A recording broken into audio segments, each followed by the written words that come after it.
दोस्तों, ओला electric mobility limited की बात करें तो स्टॉक के अंदर आज तूफानी तेजी देखने को मिल रही है। अब इस तेजी के पीछे सबसे बड़ी वजह यह है कि कंपनी ने मार्च महीने में पर डे 1000 यूनिट बेच के एक नया माइलस्टोन अचीवमेंट कर लिया है। तो ज़बरदस्त सेल बढ़ा है ओला का। और सिर्फ ओला की बात नहीं, दूसरे भी ईवी व्हीकल ने कमाल कर दिया है।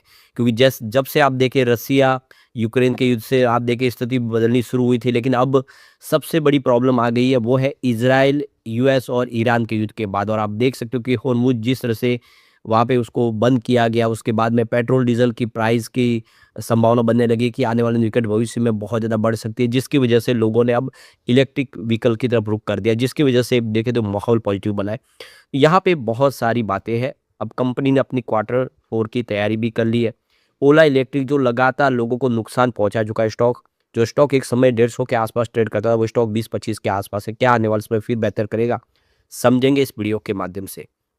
लेकिन फ्रेंड्स, उससे पहले अगर आप पहली बार हमारे चैनल पे आए तो चैनल को सब्सक्राइब कर दीजिए, एक बेल आइकॉन दबा दीजिए ताकि जब भी नया वीडियो बने पहला नोटिफिकेशन आपको मिले। वीडियो पसंद आए तो लाइक से जरूर कीजिए। चलो फ्रेंड्स, वीडियो स्टार्ट करते हैं। मैं हूँ आपका दोस्त SB दवे और हमारे अपने चैनल ऑनलाइन कमाई में आपका बहुत बहुत स्वागत है।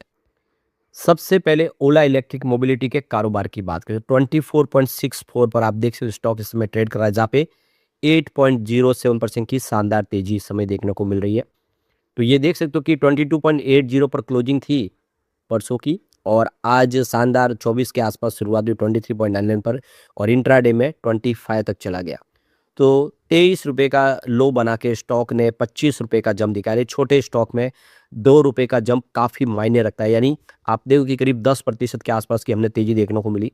वैसे 22.25 का इसका लो बना हुआ है, जो भी रिसेंटली इसने बनाया, हाई 71.25 का। पिछली बार जब सरकार ने इसको PLA स्कीम का बेनिफिट दिया तब स्टॉक दौड़ना शुरू हुआ, 71 तक चला गया, लेकिन फिर भी इसने 76 की अपनी IPO प्राइस को टच नहीं किया। आपको ये पता होगा कि 76 का IPO आया था, उसके बाद स्टॉक जो दौड़ना शुरू हुआ 150 तक चला गया था, लेकिन अब वो 150 का स्टॉक सिर्फ 22-23 के आसपास है, और इसी वजह से यहाँ पे लोग खरीदारी कर रहे हैं, क्योंकि स्टॉक के अंदर अब बहुत ज़्यादा गिरावट हो चुकी है। आने वाले समय यहाँ से बड़ी वृद्धि की संभावना दिखाई दे रही है। तो यहाँ पे लगातार इसमें गिरावट है। पिछले एक दिन के हिसाब से आपको 6% की गिरावट देखने को मिलेगी, जबकि 1 वीक में 7.5% स्टॉक गिर चुका है। अब 1 मंथ की बात करें तो 9.60% की गिरावट हुई है, जबकि 3 मंथ के हिसाब से 37.67% की भारी गिरावट हुई है, और पिछले एक साल में यहाँ पे 57.02% की भारी गिरावट हुई है। पिछले 3 सालों में 75% गिरा है स्टॉक। ओवरऑल अगर आप देखें तो इस स्टॉक में जिसने भी निवेश किया उसको सिर्फ लॉस ही लॉस हुआ, इसमें कोई फायदा नहीं हुआ है। अब यहाँ पे ओला इलेक्ट्रिक मोबिलिटी ने इतिहास रच दिया है। आप देखें, इनका जो ऑर्डर है वो 1000 यूनिट को क्रॉस कर गया है मार्च महीने में। जो सेल्स है कंपनी का, ज़बरदस्त तरीके से बढ़ा है। यानी मार्च महीने में कंपनी के सेल्स में ज़बरदस्त वृद्धि हुई है, क्योंकि इस समय पेट्रोल डीजल के ऊपर लोगों की जो भरोसा है थोड़ा सा कम होता वो दिखाई दे रहा है। तो मार्च 2026 के लेटेस्ट आंकड़े हमारे सामने आ चुके हैं। कंपनी का जो ऑर्डर बुक है वो 1000 यूनिट को क्रॉस कर गया है। तो यहाँ पे देख सकते हो कि 10,116 यूनिट इन्होंने जो सेल किया है, उसमें मंथ ऑन मंथ बेसिस पे 150% की ज़बरदस्त जंप देखने को मिली है। यानी जो सेल है वो दुगना नहीं बल्कि 150% का जंप दिखा रहा है। यानी मार्च महीने में कंपनी ने कमाल कर दिया, और 1 मिलियन जो रजिस्ट्रेशन यहाँ पे होते वो दिखाई देंगे। तो कुल मिला के ये बहुत अच्छी गुड न्यूज़ है। तो यहाँ पे वी शेप रिकवरी देखने को मिली मार्च 2026 में। आप देखें तो फरवरी में 3973 यूनिट इन्होंने बेचे थे, जबकि मार्च में सीधा जो सेल बढ़ के 10,117 यूनिट तक पहुंच गया है। यानी इसमें 150% का ज़बरदस्त जंप। तो कुल मिला के आप क्लियर देख सकते हो कि बहुत बड़ा यहाँ पे अचीवमेंट है, और इसी वजह से आप देखें तो ये जो 100 यूनिट को पर डे के हिसाब से जो क्रॉस किया सेल ने, उसकी वजह से यहाँ पे एक पॉजिटिव माहौल बन गया है। तो सेल बढ़ने के पीछे वजह सबसे बड़ी तो यही है कि लोगों का रुझान ईवी की तरफ पॉजिटिव हुआ है जब से इजराइल और ईरान का युद्ध शुरू हुआ है। लेकिन दूसरी तरफ देखें तो यहाँ पे इनकी जो सर्विस प्रॉब्लम थी वो भी, उसका भी निपटारा होने लगा। अब ओला इलेक्ट्रिक की जो 80% जो व्हीकल है उनकी सेम डे सर्विस हो रही है। पहले ये सबसे बड़ी प्रॉब्लम थी, व्हीकल के लिए पार्ट्स नहीं मिल पा रहे थे, जो कंपनी का कामकाज बहुत ख़राब था। लेकिन अब ऑपरेशनल एफिशिएंसी काफ़ी ज़्यादा रिड्यूस की गई। आप देखें टाइम बहुत कम कर लिया गया। अब कस्टमर को एक्सपीरियंस अच्छा अब मिलने लगा है कि उनके लिए सेम डे 80% व्हीकल रिपेयरिंग होके मिल रहे। तो ये एक बड़ी अचीवमेंट है जिससे हम कह सकते हैं कि अब ओला पे फिर से भरोसा लौट सकता है। तो यहाँ पे कंपनी ने बहुत कुछ किया अपनी सर्विस को सुधारने के लिए। इन्होंने यहाँ पे काफ़ी फैसले किए, बायबैक गारंटी भी दी। और आप देखिए यहाँ पे इन्होंने अपने व्हीकल पे 8 ईयर की एक्सटेंडेड वारंटी भी अनाउंस की। और ये सब किया, व्हीकल के अंदर बदलाव किया इन्होंने यहाँ पे।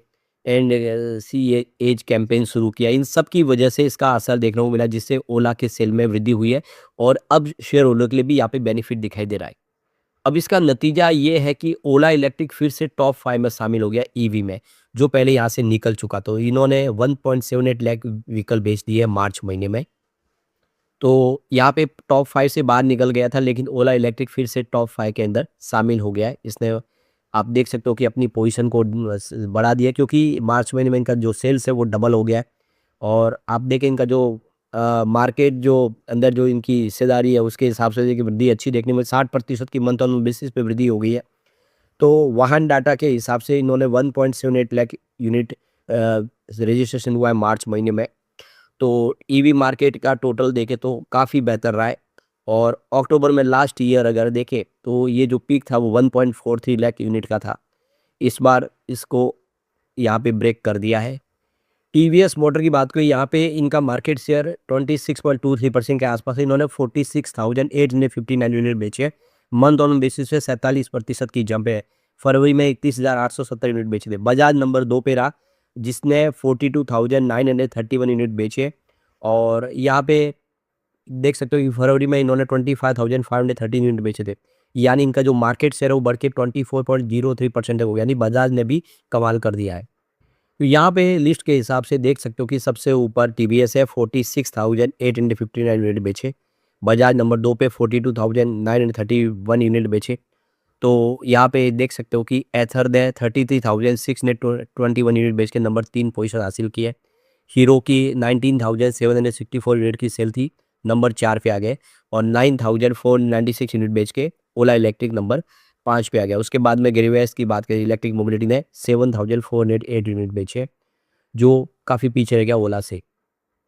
इसके अलावा देखें तो रिवर्स ने 3,924 यूनिट बेचे। बीजी की बात करें तो 3,412 यूनिट बेचे है।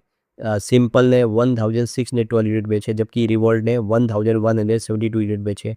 और दूसरी सब मिला के 8,463 यूनिट से छोटी कंपनियां जो है। तो इस तरह से फिर से टॉप 5 में शामिल होना बड़ी बात है। अब यहाँ पे ओला इलेक्ट्रिक मोबिलिटी ने Q4 की तैयारी कर ली है, जिसकी जानकारी एक्सचेंज को दी गई है। तो उन्होंने ट्रेडिंग विंडो को क्लोज करने का फैसला किया है। आज देख सकते हो कि 1 अप्रैल 2026 बुधवार से कंपनी की ट्रेडिंग विंडो क्लोज हो चुकी है, क्योंकि कंपनी ने अपनी Q4 की तैयारी कर ली है। उम्मीद है कि Q4 कुछ बेहतर होगा। पिछले रिजल्ट काफ़ी कमज़ोर रहे, इसकी वजह से शेयर की प्राइस भी नीचे आई। अब आप देख सकते हो पिछले 4-5 सालों में देखें, मार्च 2022 की बात हो, रेवेन्यू 4,456 करोड़ के आसपास था। लेकिन मार्च 23 में रेवेन्यू बढ़ के 2,782 करोड़ तक पहुंच गया। 24 काफ़ी शानदार कंपनी के लिए, रेवेन्यू 5,243 करोड़ तक पहुंच गया। लेकिन मार्च 25 में रेवेन्यू में गिरावट आई और ये 4,932 करोड़ के आसपास रहा है। यानी 2025 कंपनी के लिए थोड़ा सा कमज़ोर साबित हुआ है। लेकिन अगर 22-23 से कंपेयर करें तो अभी भी बहुत अच्छा रेवेन्यू है। अब ऑपरेटिंग प्रॉफिट की बात को, -784 करोड़ था, देख सकते हो कि 22 में। 23 में ये बढ़ के -1472 करोड़ तक पहुंचा।